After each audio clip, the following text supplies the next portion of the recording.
U.S. State Department to clamp ban on travel to North Korea.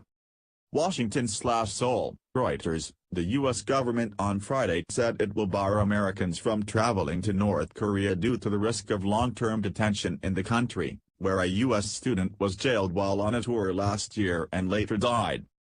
U.S. Secretary of State Rex Tillerson has authorized a geographical travel restriction on Americans to forbid them from entering North Korea, spokeswoman Heather Nauert said. Once in effect, U.S. passports will be invalid for travel to, through and in North Korea, and individuals will be required to obtain a passport with a special validation in order to travel to or within North Korea, Nauert said. The move was due to mounting concerns over the serious risk of arrest and long-term detention under North Korea's system of law enforcement, she said. Otto Warmbier, a 22-year-old American, was sentenced last year to 15 years hard labor in North Korea for trying to steal a propaganda sign while on a tourist visit. He returned to the United States in a coma on June 13 after being released on humanitarian grounds and died June 19. The circumstances surrounding his death are not clear, including why he fell into a coma. North Korea has said through its state media that Warmbier's death was a mystery and dismissed accusations that he had died as a result of torture and beating in captivity. North Korea is currently holding 2 Korean-American academics and a missionary, a Canadian pastor and 3 South Korean nationals who were doing missionary work. Japan says North Korea has also detained at least several dozen of its nationals. It was not known how many Americans were currently in North Korea, and the State Department said it was not its practice to give numbers of U.S. citizens living in or traveling to a particular country. U.S. officials say North Korea will become the only country in the world Americans are banned from visiting. The department said it plans to publish a notice in the Federal Register next week, starting a 30-day clock before the restriction takes effect, Nauert said.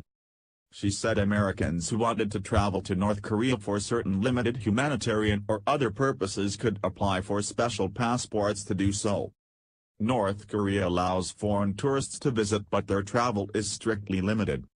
Hundreds of Americans are among the roughly 4,000 to 5,000 Western tourists who visit North Korea each year, according to U.S. Representative Joe Wilson, a Republican from South Carolina.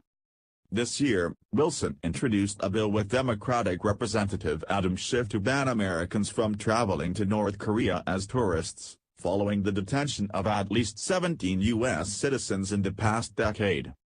Anthony Ruggiero, a senior fellow at the Foundation for Defense of Democracies and former U.S. Treasury official, said the State Department action was important as it would limit North Korea's ability to use detained Americans as bargaining chips with Washington as it has in the past.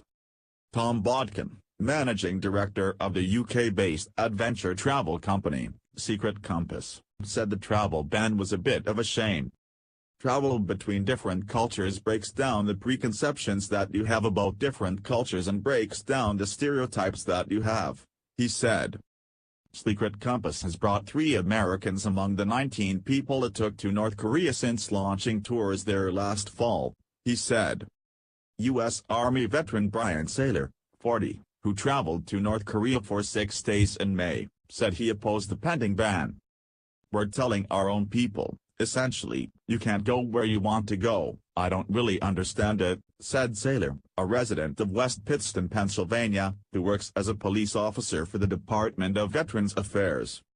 North Korea's growing nuclear and missile threat is perhaps the most serious security challenge confronting U.S. President Donald Trump, who has vowed to prevent North Korea from being able to hit the United States with a nuclear warhead. North Korea this month test-launched an intercontinental ballistic missile that experts believe has the range to reach Alaska and Hawaii and perhaps the U.S. Pacific Northwest. Additional reporting by James Pearson in Seoul and Matt Spietelnick and David Brunstrom in Washington and Alex Stabuzinskis in Los Angeles, writing by Yeganat Orbody and Jack Kim, editing by Yara Bayoumi and Tom Brown.